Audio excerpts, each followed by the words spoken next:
Hey guys, Dantix here, back with another Veilguard video. Do you love outputting insane damage but doing so without sacrificing survivability? Meaning you can run this build on Nightmare difficulty once set up without any issues. Well, sacrifice is the name of the game with the Death Caller. You'll be firing off powerful abilities to weaken your enemies, then burning them down with insanely damaging necrotic beams that increase your damage over time, detonate targets, and siphon life from your pathetic enemies. You'll be using your own life to permanently keep your powerful beam firing. While it gets more powerful, the lower your health is. Don't worry though, you'll have many ways to keep yourself alive. So in this video, I'll go through everything you need to know to get this build up and running, right from the beginning all the way to end game. I'll go through your character and companion skills, abilities, gear, and enchantments, as well as explain how it all works in practice. I'm going to do this a little differently and record without a script, so bear with me and buckle up.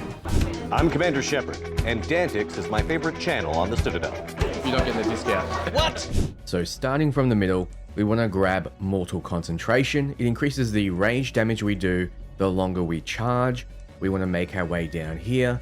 We want to grab Wall of Fire. We'll be using it temporarily until we get our other abilities. And then we want to make our way up, all the way up, grabbing Electric Armorer. It gives us mana regeneration. It gives us a range attack mana cost minus 20%. That'll be important later on. And also it gives us weak point damage plus 15%. So we want to make sure we have different classifications of helm and armor. If you have a look at my character here, I've got a unique medium helm and I've got a legendary light armor. So two different classifications means that will apply. Then we're going to make our way back here and all the way up. Doesn't matter which path you take because we have to get these skills anyway. We want to get to Corrupted Ground. Now it's an area duration ability that costs 2 mana pips or 100 mana. It applies Weakened and it deals mana damage and applies necrosis each second enemies are exposed to the corruption, and that can be buffed quite substantially by area improving nodes here, like this one increases the radius by 50%. So it can get quite big and it can start applying to almost every enemy on the screen. We then want to make our way up to get Channel Thoughts. It means we can regenerate our mana when we need to. Now, in order to get the Death Caller specialization, we need to be level 20, and we will be probably around level 10 when we get here. So we need to start moving out and picking up other things that help with this build.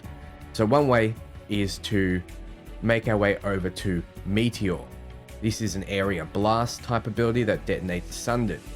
So we have multiple ways on this build of detonating Sundered, but this is just another one of them. It does a lot of damage and it can be buffed up by the different area and blast nodes that we will be picking up.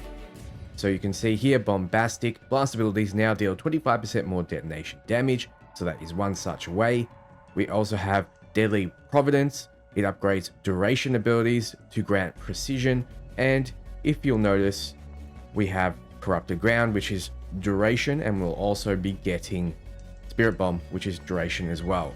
So duration, blast, and area are all different nodes that we will be picking up. So have a look for those around the skill tree here and get everything you can until level 20, and then you want to make your way over to the Death Caller specialization and pick up absolutely everything you can when it unlocks. One of the sides will only unlock at level 30 and one will unlock at level 40, but you can pick up the ultimate, the Crypt's Herald. This is great to activate when your life is getting low because it gives you immunity while you're channeling it. It also sucks life from enemies, giving it back to you while doing a lot of damage. So it's a great ultimate ability for when you get low, and you will be getting low because of some abilities coming up. We also have Spirit Bomb. It deals a lot of damage, costs 100 mana as well as Meteor detonates Sundered. It also regenerates your life because it applies the Siphoned effect, which gives you back life if you hit an enemy with that effect on them. So overall, a very good ability. Then let's make our way up here. Range attack damage increased by 15%. For those who don't know, range attack is just the attack that you cast with your trigger or your right click, where you channel the staff to shoot a beam at your enemies. That's it. So if you see anything that says ranged attack damage, that's what it applies to, and this build will be using it a lot. Our area abilities now deal necrotic damage, and Corrupted Ground now does increase damage when activated. So Necrotic Ground becomes your go-to ability with Death and Decay here. And then we want to grab the Death Surge. So by holding right click and then pressing left click, it'll be different on controller. You'll spend more mana, but you'll deal increased amount of damage. So it doubles the mana requirement and doubles the damage, making your staff range attack very, very strong. And that'll be the primary way of dealing damage because you'll run out of mana very quickly. Then we'll get your maximum mana up 50, and your abilities cost 50 more mana but gain 50% penetration. So you'll probably only cast 1 or 2 abilities in each fight, and then end up going back to your staff ranged attack. And then we got Invigorating Beam. Your range attack now deals necrotic damage and leeches 10% of the damage done, replenishing your health. Now this is very, very important because your range attack will now be a way you heal as well as dealing increased damage. Then we have Death Blessing, more necrotic damage, always good since we use it for everything. And then we have Restless Spirits. Defeating an enemy under the effects of duration ability spawns a necrotic bolt from the corpse that seeks out a nearby enemy, so that'll apply very conveniently with Corrupted Ground. Then we have Soul Burn. This is the bread and butter of your package. You expend 50 mana to create a powerful surge in your range attack, giving it the power to detonate sundered targets. So we're going to have a lot of ways to apply the sundered effect, and with Soul Burn, we'll be able to detonate it all the time, not just when we have mana, because we have this ability here. Actions that consume mana now consume health when mana is depleted. So when I first read this, I thought my abilities will be able to be casted when I have no mana. That is not the case. It's just your actions. Actions like Soul Burn, for example, they can now be casted when you have depleted mana, and channeling your beam, your ranged attack, now consumes your health instead of mana when you're low. So this build will be able to continually pump out a lot of damage and will always be able to detonate targets because of Soul Burn. So you want to be using a ranged attack primarily with this build. And then we have Desperation. Gain bonus damage relative to the amount of health your target and you have lost.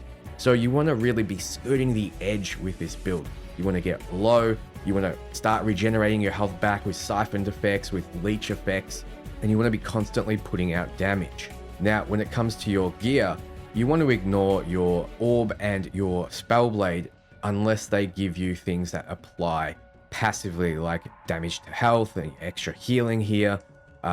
Charge attacks remove necrosis. I put this on just because I thought another way to heal would be great, but honestly, these two don't really matter. What does matter is your staff. I wanted something that just did a lot of damage because we will be using this for the ranged attack. The Spirit Caller is great on this build because it leeches health on hit if you are low health, and you will be getting to low health very quickly. And low health effects also trigger at 10% higher enemies. Now, if you press details, you'll see that low health is lower than 30% health, so that will be 40% health with the Spirit Caller. And then we need a light and medium set of armor together, or a light and heavy, or a heavy and medium. In this case, I'm using the Death Rattle. It gives me precision when I reach low health, which will be 40%, and you will be reaching low health fairly quickly because your abilities will be draining your health. Precision also leeches 100% when you have low health. So just to clarify, precision is when your next charged or final attack being a critical hit. So that's nice to have, so your next critical that you can set up will heal you. Then we have Striking Misfortune. You deal increased necrotic damage. Pretty self-explanatory. The main thing here is the 105% increased ability damage, which is quite high. Then we have the Watcher's Hold. It applies necrosis to enemies when you use your potion. It's a decently high potion healing amount, which I wanted over regeneration, and it increases necrotic damage. Then we have All Mother's Corpse. It increases your blast ability damage, and that of course is Spirit Bomb and your Meteor. And also you gain 25 mana when a blast ability deals critical damage, which is nice. Then we have the Graven Opal. This is a core piece because you'll be doing 20% more ranged attack damage with it, as well as weak point damage, as well as 25% range attack damage versus barrier. And when you hit a weak point, you gain 10 mana, which you could tell would be very, very useful. Also, we have Precious Decay, just to increase our necrotic damage. Now, all of these items, except the unique here, can be found fairly early on in the game. If you're having trouble finding them, have a look at the Mourn Watch vendor. Have a look in the crossroads where the ghost vendors are. Have a look in chests around the game. I can't tell you where these all are because you need to find them yourself, and then you need to upgrade them yourself. You might find them at a lower rarity, and then you need to get another version to upgrade it further up to this legendary status. So, in terms of enchantments, first for our abilities, I wanted to increase the damage straight up with Spirit Bomb, so 50% increased damage. Then with Corrupted Ground, I wanted it to leech life. So you're going to be hitting a lot of enemies, you might as well get some life back for it. Then with Meteor, more damage. In terms of gear, damage at low health, added necrotic damage, range attack damage, very, very important for this build. Ultimate Generation, Primer Duration, which also applies to your companions, detonation damage, mana regeneration, and blast ability damage should all help you very, very much. Then for your runes, anything that really just increases your damage or gives you leech. Now, in terms of companions, anything that detonates weakened or sets up sundered. I personally prefer having Lucanis and Harding. With this build in particular, you will have a lot of chances to detonate sundered, so having two companions that can apply sundered is very, very useful. Let's start with Lucanis. The first thing you want to get is Debilitate. This applies sundered, and of course you can increase the duration it applies for. You can also increase the amount of stacks of necrosis on your target when it crits. I also pick up Adrenaline Rush because with the passive Impeccable Timing, this will just be applying passively without you needing to activate it, and most of the time Lucanis is going to want to use Debilitate to help you out. I also pick up Abominate just in case I want to get rid of barriers, but most of the time you're going to be using Debilitate. Now with the Hero of the Veilguard status, it doesn't matter which one you pick up. With Lucanis, you're mainly using him for your Adrenaline Rush and for your Debilitate. Feel free to give him the Hardened effect as well, because you won't be using him to heal. I also found it fairly useful to give him the Butcher's Screw, because when you attack my target, it applies a vulnerability to necrotic damage, and vulnerability to necrotic damage is increased by 50%, so he'll make sure you do a lot more damage to the target that he's attacking. Enchantments don't really matter with him. Then we have Harding. Now the main reason for Harding is of course the ability Shred, and for the ability upgrade Spontaneous Shred. During combat, Shred may trigger automatically, so it's another way to apply that sundered effect all around the battlefield, because you'll be getting spontaneous shreds off randomly, as well as manually casting Shred to make sure that at least 2 targets will be sundered at all times. You then want her for a heal as well, because you will be getting low. With Soothing Potion, you heal over time, which is what you want for this kind of build. You don't want to heal just up front, because you'll be gradually losing health, so you want to gradually be gaining it back.